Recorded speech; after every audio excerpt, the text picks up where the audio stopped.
Assalamualaikum warahmatullahi wabarakatuh. Kami dari kelompok Novel Hamka yang beranggotakan saya Aditya Rifel Arif dan juga Bunga Ariandini. Kami bakal ngebahas dua novel karya Hamka, yaitu novel Tepi Sungai Dajlah dan juga Tenggelamnya Kapal Fadowik. Sebelum membahas novel lebih lanjut, saya akan membacakan biografi dari sang penulis, yaitu Hamka. Buya Hamka atau Abdul Malik Karim Amirullah lahir di Agam, Sumatera Barat pada 17 Februari 1908. Ia merupakan putra dari pasangan Abdul Malik Karim Amirullah dan Siti Safiah. Kehidupan pribadi Hamka dididik penuh dalam ajaran Islam karena ayahnya seorang ulama di tanah Minangkabau. Sementara ibunya berlatar dari keluarga seniman. Selama tinggal di Padang Panjang, keseharian Hamka banyak mempelajari tentang ilmu Al-Quran sesuai adat Minang. Ketika remaja, sang ayah sempat mendaftarkannya ke Tawalib Sumatera, yaitu sekolah Islam modern pertama di Indonesia. Namun, ia memutuskan pindah ke Jawa Tengah pada tahun 1922 untuk merantau dan belajar tentang pergerakan Islam modern ke sejumlah tokoh. Salah satu tokohnya adalah H.O.S. Cokro Aminoto. Setelah cukup lama merantau, Hamka kembali ke Padang Panjang dengan fokus mengurus Persyarikatan Muhammadiyah. Dikarenakan pada masa itu ia belum bergelar diploma, Hamka melanjutkan pendidikan bahasa Arab sekaligus belajar mengkaji lebih dalam ilmu agama Islam ke Mekah. Atas saran salah seorang teman dari Indonesia yang juga berada di Mekah, yaitu Agus Salim, Hamka kembali pulang ke tanah air untuk berkarir sebagai penulis. Nah, saya sendiri di Terif Arif bakal ngebahas atau ngeringkas isi novel dari Di Tepi Sungai Dajlah. Novel Tepi Sungai Dajlah menceritakan tentang pengalaman penulis, yaitu Hamka saat melakukan perjalanan atau pengembaraannya di Irak. Selain itu, Hamka juga menceritakan tentang sejarah kerajaan-kerajaan Islam di Irak dan juga Islam di Irak. Novel ini menceritakan tentang sejarah Irak pada saat itu seperti sejarah kota Baghdad, kepercayaan mazhab, silsilah keturunan Bani Hashim, dan struktur masyarakat Irak. Di sini Hamka juga menceritakan tentang penyerahan kedaulatan Belanda kepada Indonesia. Dalam perjalanannya menuju kota Baghdad, Hamka menaiki pesawat udara milik perusahaan Belanda yang bernama KLM. Sesampainya di Baghdad, Irak, Hamka lalu pergi ke tepi Sungai Dajlah dan Sungai Furat. Sesampainya di sana, Hamka pun teringat tentang kejayaan kerajaan Babilonia yang dipimpin oleh Iskandar Makedonia yang pernah berdiri di dua tepi sungai ini. Hamka pun menceritakan tentang dua kerajaan Islam yang pernah berdiri di dua tepi sungai ini.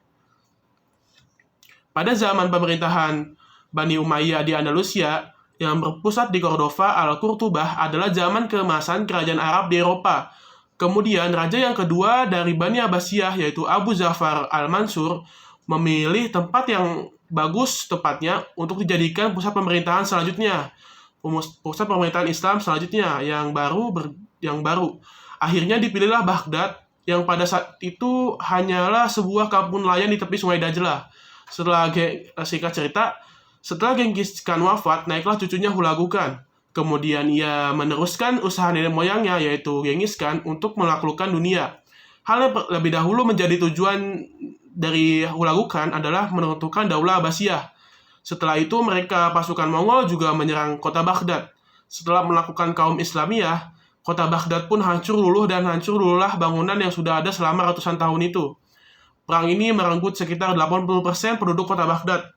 Kejatuhan kota Baghdad menjadi pukulan terbesar bagi umat Islam. Dengan kejatuhan kota Baghdad, sampai sekarang ini bahkan belum ada lagi suatu negara yang dapat dikatakan sebagai pusat politik atau pusat peradaban Islam. Selain menceritakan tentang perjalanan penulis menuju Baghdad, Irak, dan peradaban Islam terutama di kota Baghdad, Irak, novel ini juga menceritakan tentang kondisi Islam pasca Perang Dunia ke-1 dan juga Perang Dunia ke-2, dan juga sejarah raja-raja Bani Hashim. Buya Hamka juga menulis tentang konflik internal dalam perebutan kekuasaan, serta adanya perbedaan paham antara Syiah dan juga Sunni di Irak. Novel ini sangat wajib dibaca bagi para pembaca yang suka membaca novel atau buku tentang sejarah, karena novel ini sangat kaya akan pengetahuan, terutama pengetahuan tentang peradaban Islam. Selain itu Hamka juga di sini dalam novel ini juga menceritakan keakraban atau kedekatan antara pemerintah Indonesia dan juga pemerintah Irak pada saat itu. Saya sangat menyarankan para pembaca untuk membaca novel ini, karena novel ini selain sangat menarik untuk dibaca, Novel ini juga kaya akan ilmu pengetahuan. Selain itu banyak pelajaran hidup yang bisa kita ambil dari cerita perjalanan seorang Hamka di dalam novel ini. Mungkin sekian ringkasan novel dan juga pendapat saya tentang novel di Tepi Sungai Dajlah. Selanjutnya akan dibacakan oleh Bunga Ariandini, yaitu novel Tenggelamnya Kapal Van der Wijk. Makasih Adit udah ngejelasin secara singkat isi dari novel tersebut. Sekarang saya Bunga Ariandini akan menjelaskan sedikit tentang isi cerita novel yang saya baca yang berjudul Tenggelamnya Kapal Van der Wijk, karyanya Buya Hamka. Novel ini menceritakan tentang sepasang kekasih yang cintanya tidak pernah bersatu karena terhalang oleh adat istiadat tempat tinggal mereka.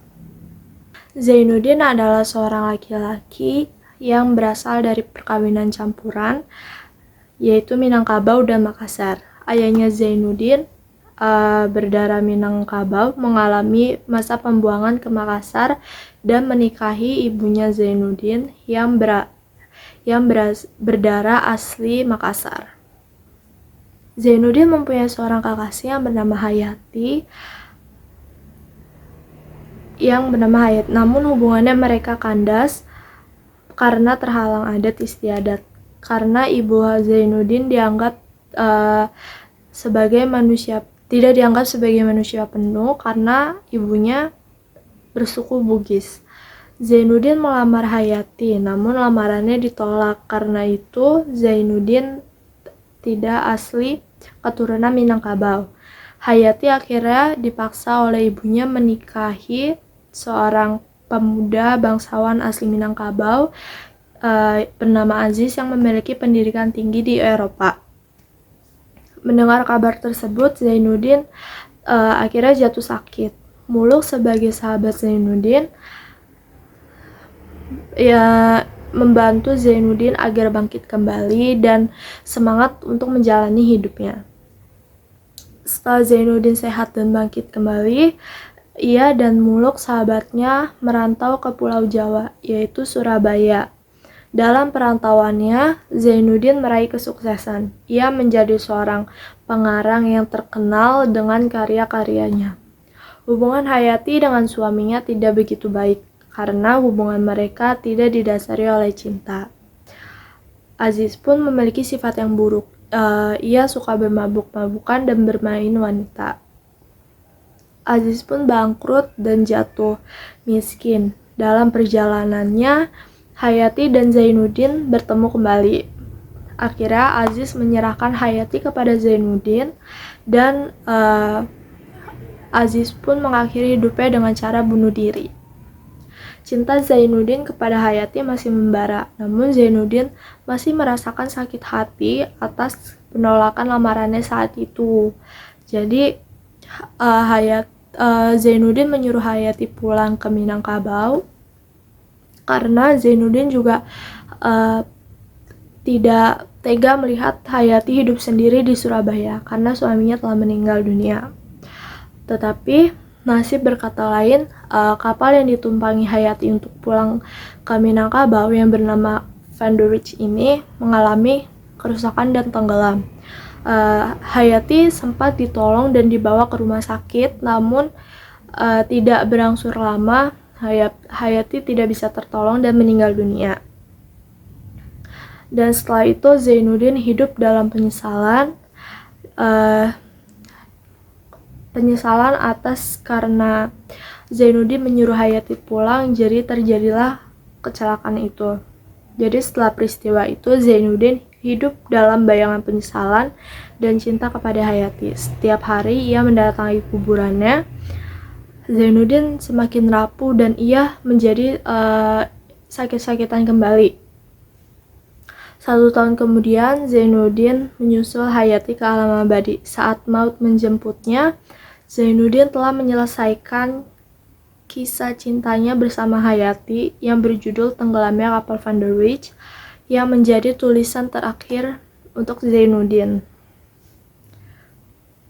Pendapat saya setelah membaca buku ini,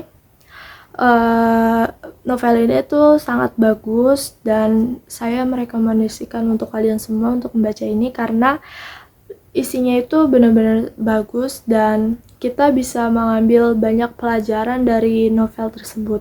Kita juga jadi tahu tentang adat istiadat suku Minangkabau, dan ini benar-benar sangat bagus.